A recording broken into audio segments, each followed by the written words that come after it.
Guys आपने infinitive gerund का use करना सेंटेंस में सीख लिया। आज की इस वीडियो में हम सीखने जा रहे हैं पार्टिसिपल। पार्टिसिपल क्या है, कितने प्रकार का होता है और पार्टिसिपल से सेंटेंस कैसे बनाए जाते हैं। तो पार्टिसिपल का यूज सेंटेंस में कैसे होता है आज की वीडियो में आपको कंप्लीटली सिखाया जाएगा। तो वीडियो में बने रहें ताकि आपको कंप्लीट नॉलेज मिलता रहे। So hey guys, this is NR Rahi here from English super class. तो चलिए शुरुआत करते हैं इस इंटरेस्टिंग और नॉलेजेबल टॉपिक की। पार्टिसिपल को वर्बल एडजेक्टिव भी कहा जाता है। वर्बल एडजेक्टिव इसलिए कहा जाता है क्योंकि पार्टिसिपल जो होता है वर्ब से बनता है, यानी क्रिया से बनता है। तो और सेंटेंस में यह एडजेक्टिव का काम करता है, इसलिए इसे वर्बल एडजेक्टिव के नाम से जाना जाता है। अब अगर बात करें पार्टिसिपल के प्रकार के, तो पार्टिसिपल तीन प्रकार के होते हैं। पहला है प्रेजेंट पार्टिसिपल, दूसरा है पास्ट पार्टिसिपल और तीसरा है परफेक्ट पार्टिसिपल। प्रेजेंट पार्टिसिपल की अगर बात करें तो यह वर्ब के पहले फॉर्म में आईएनजी जोड़ने से बनता है, और पास्ट पार्टिसिपल की अगर बात करें तो यह वर्ब के थर्ड फॉर्म से बनता है, यानी तीसरे रूप से बनता है क्रिया के। और अगर परफेक्ट पार्टिसिपल की बात करें तो इसमें हैविंग के बाद वर्ब का थर्ड फॉर्म यूज में लाया जाता है। तो चलिए पहले हम सीखते हैं प्रेजेंट पार्टिसिपल क्या है और सेंटेंस में कैसे यूज करते हैं प्रेजेंट पार्टिसिपल को। तो देखिए, प्रेजेंट पार्टिसिपल की पहचान होती है ता हुआ, ती हुई, ते हुए। ये शब्द आदि शब्दों से पार्टिसिपल का अंत हो जाता है। जैसे यहाँ पर लिखा है चलती हुई बस, उड़ती हुई चिड़िया। तो आपको यहाँ पर देखिए ती हुई और ती हुई यहाँ पर देखने को मिल रहा है, और इसका यूज किसी नाउन के पहले किया गया है। देखिए बस के पहले चलती हुई, तो अगर इसको हम देखें तो चलती हुई, चलना होता है मान लीजिए मूव, तो मूव में आईएनजी जोड़ दीजिए तो मूविंग बन गया, जिसका मतलब हो जाएगा चलती हुई। और इसके बाद नाउन, किसी नाउन बस, तो मूविंग बस मतलब चलती हुई बस। अगर इसकी बात करें उड़ती हुई चिड़िया, तो उड़ना होता है फ्लाई, फ्लाइंग और बर्ड। फ्लाइंग बर्ड का मतलब उड़ती हुई चिड़िया। इसी तरह अगर कहा जाए बहता हुआ पानी, रनिंग वाटर। अगर बोला जाए गिरती हुई पत्तियां, फॉलिंग लीव्स। तो यहाँ पर हमने ये सीखा कि पार्टिसिपल क्रिया के पहले फॉर्म में आईएनजी जोड़ने से बनता है, और इसका यूज किसी नाउन के पहले या नाउन के बाद करते हैं। अगर किसी नाउन के पहले अगर पार्टिसिपल का यूज किया जाए तो उसे एट्रीब्यूटिव यूज बोलते हैं, अगर बाद में किया जाए तो उसे प्रेडिकेटिव यूज बोला जाता है। तो यहाँ पर देखिए मूविंग बस और फ्लाइंग वे जो कि नाउन के पहले किया गया है, तो इसलिए ये एट्रीब्यूटिव यूज में आ रही हैं।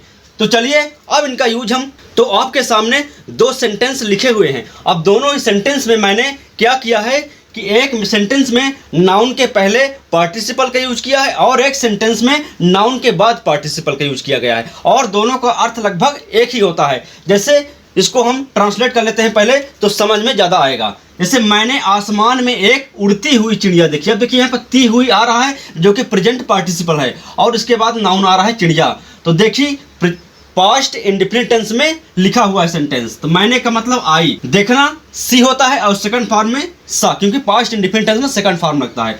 और फिर देखिए क्या, देखिए एक उड़ती हुई चिड़िया, ए फ्लाइंग बर्ड, मतलब एक उड़ती हुई चिड़िया, और में आसमान, इन द स्काई।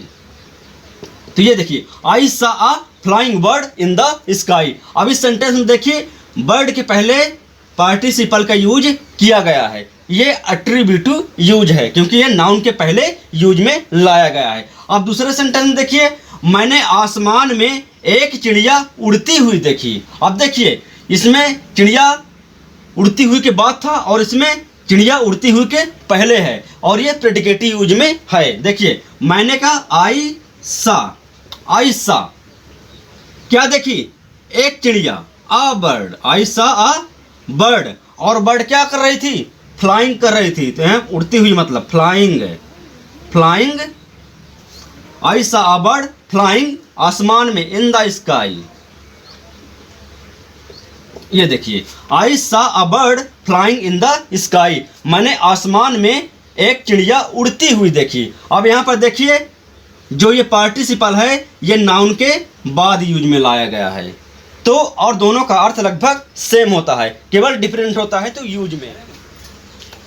तो अभी तक हमने ये सीखा कि पार्टिसिपल का यूज नाउन के पहले कैसे होता है और नाउन के बाद कैसे होता है, और नाउन के पहले या बाद में अगर पार्टिसिपल का यूज होता है तो वह एडजेक्टिव वाला यूज होता है, तो उसे एट्रीब्यूटिव और प्रेडिकेटिव यूज कहा जाता है। तो चलिए कुछ एग्जांपल्स और ले लेते हैं और समझते हैं कि पार्टिसिपल का यूज और किस तरह होता है। तो यहाँ पर देखिए आपके सामने दो एग्जांपल्स लिखे हुए हैं। पहला एग्जांपल है अपनी गलती मानते हुए मैंने रिजाइन कर दिया, और दूसरा है उसकी मौत की खबर सुनकर मैं उसके घर गया। तो यहाँ पर कहने का मतलब ये है कि जब एक ही कर्ता दो काम साथ में करे और ज़्यादा फर्क ना हो करने में, तो वहाँ पर पहले एक्शन को यानी पहले काम को पार्टिसिपल के रूप में व्यक्त करते हैं और दूसरा सेंटेंस हमारा ज्यों का त्यों रहता है। जैसे यहाँ पर देखिए अपनी गलती मानते हुए, तो इस वाले सेंटेंस को हम पार्टिसिपल में यूज करेंगे। तो अपनी गलती मानते हुए accepting my fault, accepting my fault comma मैंने रिजाइन कर दिया, आई रिजाइनेड। अब मान लीजिए यहाँ पर जॉब से होता तो फ्रॉम द जॉब हो जाता। तो इस तरह एक्सेप्टिंग माई फॉल्ट आई रिजाइनेड, अपनी गलती मानते हुए मैंने रिजाइन कर दिया। दूसरा एग्जांपल देखिए उसकी मौत की खबर सुनकर मैं उसके घर गया। तो यहाँ पर दो एक्शन हो रहा है, कर्ता एक है, और तो इस वाले सेंटेंस को हम पार्टिसिपल के रूप में व्यक्त करेंगे। उसकी मौत की खबर सुनकर, हियरिंग द न्यूज, खबर का मतलब news, of his death comma मैं उसके घर गया, I went to his house. इस तरह hearing the news of his death I went to his house, यानी कि उसकी मौत की खबर सुनकर मैं उसके घर गया। तो यहाँ पर देखिए हियरिंग और एक्सेप्टिंग ये पार्टिसिपल के रूप में यहाँ पर यूज में आ रही है, और इसमें कर्ता एक है और दो काम कर रहा है, और दोनों काम में दोनों के एक्शन में कोई ज़्यादा फर्क नहीं है, ज़्यादा दूरी नहीं है। तो पहले वाले पार्ट को हम पार्टिसिपल के रूप में और दूसरा वाला सेंटेंस जो का त्यों रहता है। तो यहाँ पर आपके सामने इंग्लिश में दो एग्जांपल्स लिखे हुए हैं। देखिए ही जंपेड अप, दूसरा है ही रैन अवे। तो इस वाले सेंटेंस में हमको पार्टिसिपल का यूज करना है। तो कैसे करेंगे, ही जंपेड अप, इसको हम पार्टिसिपल के रूप में लिख लेंगे कि हो जाएगा जंपिंग अप। ऐसा क्यों हो रहा, क्योंकि दोनों का कर्ता सेम है। तो इस वाले पार्ट को हम पार्टिसिपल के रूप में लिखते हैं, जंपिंग अप ही रैन अवे कॉमा ही रैन अवे। ये देखिए हमारा सेंटेंस हो गया। इसी तरह दूसरा, the thief took out my money he hide himself. तो यहाँ पर सब्जेक्ट दोनों सेम है, तो इस वाले पार्ट को हम पार्टिसिपल के रूप में यूज करेंगे। इसका हो जाएगा taking out my money comma. अब यहाँ पर ही ना होकर मेन जो नाम है वो होगा, क्योंकि यहाँ प्रोनाउन का यूज किया गया है। तो यहाँ पर द थीफ होगा, द थीफ हिड हिमसेल्फ। तो इस तरह इंग्लिश में भी हम इंग्लिश वाले सेंटेंस को पार्टिसिपल में ऐसे जोड़ा जाता है। आई होप आपको समझ में आया होगा। तो आज की इस वीडियो में हमने सीखा कि पार्टिसिपल का यूज कैसे करते हैं, और आज की इस वीडियो में खास तौर पर हमने प्रेजेंट पार्टिसिपल का यूज करना सीखा। अब अगली वीडियो में हम पास्ट पार्टिसिपल का यूज करना सीखेंगे। तो फिलहाल इस वीडियो में इतना ही।